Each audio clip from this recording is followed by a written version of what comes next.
Hey guys, how's it going? Today we've got another cool horn to look at. So this is a Nathan Airchime K5HL. This is going to be an early 2000s with your non-raised letter bells with a two-piece 1L. The 1L is Sandcast. So with this horn, like I said, early 2000s. Some people would refer to this as a first generation K5HL. With it is actually running with the number 2 forward. So, yes, number 2 forward. Everything else is reversed.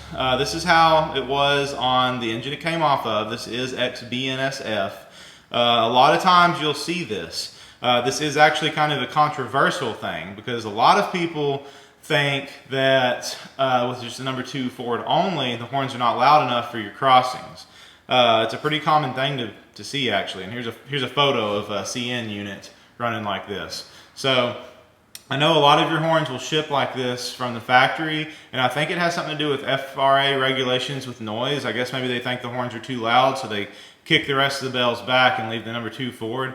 Also, I've seen them with the number 3 forward also, but in this video you'll be hearing it with the number 2 forward. So in the run-by, well, in the static test, I have all bells forward.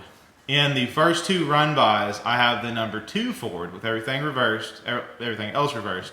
And then there's a third run-by with all bells forward, because I know a lot of people would like to hear this all bells forward with the run-by. So anyway, really interesting sounding with everything reversed. I mean, it's still very loud coming at you with the number 2 forward, and of course it's very prominent here in the number 2. But then when it passes, it's just really screaming.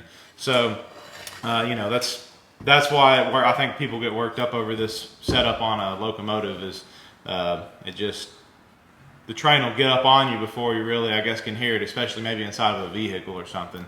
So anyway, with the K5HL, it is a 2-piece 1L for first generation. You've got a 1, then you have your 2, and then a 3 and a 4. So no 3A, no 4A, just straight 3, straight 4 for K5HL. So anyway, I guess that's really all there is to say about this horn. It's a really good sounding horn. It's all original other than me cleaning the diaphragms. I just kind of cleaned out the power chambers, but other than that, it hasn't been touched. So y'all enjoy this, guys. This is the first generation, early 2000s, Nathan Airchime Sandcast 1L K5HL.